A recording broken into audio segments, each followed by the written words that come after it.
Once upon a time there was a widow who had 2 daughters. One of them was beautiful and industrious, the other ugly and lazy. The mother, however, loved the ugly and lazy one best, because she was her own daughter, and so the other, who was only her stepdaughter, was made to do all the work of the house, and was quite the Cinderella of the family. Her stepmother sent her out every day to sit by the well in the high road, there to spin until she made her fingers bleed. Now it chanced one day that some blood fell on to the spindle, and as the girl stopped over the well to wash it off, the spindle suddenly sprang out of her hand and fell into the well. She ran home crying to tell of her misfortune, but her stepmother spoke harshly to her, and after giving her a violent scolding, said unkindly, "As you have left the spindle fall into the well, you may go yourself and fetch it out." The girl went back to the well, not knowing what to do, and at last, in her distress, she jumped into the water after the spindle. She remembered nothing more until she awoke and found herself in a beautiful meadow, full of sunshine, and with countless flowers blooming in every direction. She walked over the meadow, and presently she came upon a baker's oven full of bread, and the loaves cried out to her, "Take us out! Take us out, or alas, we shall be burnt to a cinder. We were baked through long ago." So she took the bread shovel and drew them all out. She went on a little farther, till she came to a tree full of apples. "Shake me, I pray," cried the tree. "My apples, one and all, are ripe." So she shook the tree, and the apples came falling down upon her like rain.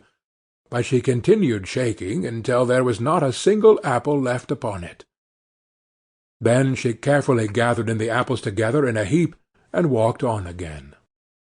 The next thing she came to was a little house, and there she saw an old woman looking out, with such large teeth that she was terrified, and turned to run away, but the old woman called after her, "What are you afraid of, dear child?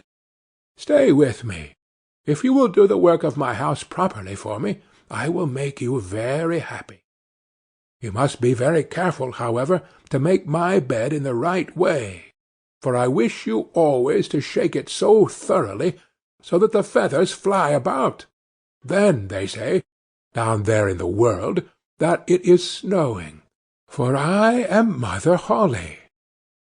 The old woman spoke so kindly that the girl summoned up courage and agreed to enter into her service.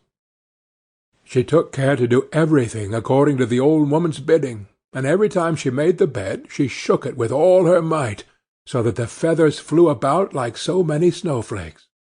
The old woman was as good as her word. She never spoke angrily to her, and gave her roast and boiled meats every day. So she stayed on with Mother Hulda for some time, and then she began to grow unhappy. She could not at first tell why she felt sad, but she became conscious at last of great longing to go home. Then she knew she was homesick, although she was 1,000 times better off with Mother Hulda than with her mother and sister. After waiting a while, she went to Mother Hulda and said, "I am so homesick that I cannot stay with you any longer, for although I am so happy here, I must return to my own people." Then Mother Hulda said, "I am pleased that you should want to go back to your own people, and as you have served me so well and faithfully, I will take you home myself." Thereupon she led the girl by the hand up to a broad gateway. The gate was opened, and as the girl passed through, a shower of gold fell upon her, and the gold clung to her, so that she was covered with it from head to foot.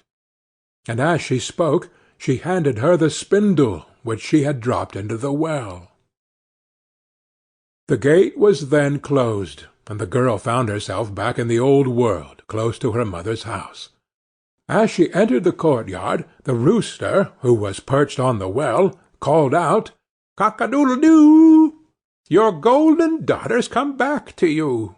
Then she went to her mother and sister, and as she was so richly covered with gold, they gave her a warm welcome. She related to them all that had happened, and when the mother heard how she had come by her great riches, she thought she should like her ugly lazy daughter to go and try her fortune. So she made the sister go and sit by the well and spin, and the girl pricked her finger and thrust her hand into a thorn bush, so that she might drop some blood onto the spindle. Then she threw it into the well, and jumped in herself. Like her sister, she awoke in the beautiful meadow, and walked over it till she came to the oven. "Take us out! Take us out! Or, alas, we shall be burnt to a cinder! We were baked through long ago," cried the loaves as before. But the lazy girl answered, "Do you think I'm going to dirty my hands for you?" and walked on. Presently she came to the apple-tree. "Shake me, I pray! My apples, one and all, are ripe," it cried. But she only answered, "A nice thing to ask me to do! One of the apples might fall on my head," and passed on. At last she came to Mother Holle's house, and as she had heard all about the large teeth from her sister, she was not afraid of them, and engaged herself without delay to the old woman. The first day she was very obedient and industrious, and exerted herself to please Mother Holle, for she thought of the gold she would get in return. The next day, however, she began to dawdle over her work, and the third day she was more idle still. Then she began to lie in bed in the mornings, and refused to get up. Worse still, she neglected to make the old woman's bed properly, and forgot to shake it so that the feathers might fly about. So Mother Holle very soon got tired of her, and told her she might go. The lazy girl was delighted at this, and thought to herself, "The gold will soon be mine." Mother Holle led her, as she had led her sister, to the broad gateway. But as she was passing through, instead of a shower of gold, a great bucketful of pitch came pouring over her. "That is in return for your services," said the old woman, and shut the gate. So the lazy girl had to go home covered with pitch, and the rooster on the wall called out as he saw her, "Cock-a-doodle-doo! Your dirty daughter's come back to you." But try what she would, she could not get the pitch off, and it stuck to her as long as she lived. End of Mother Holle.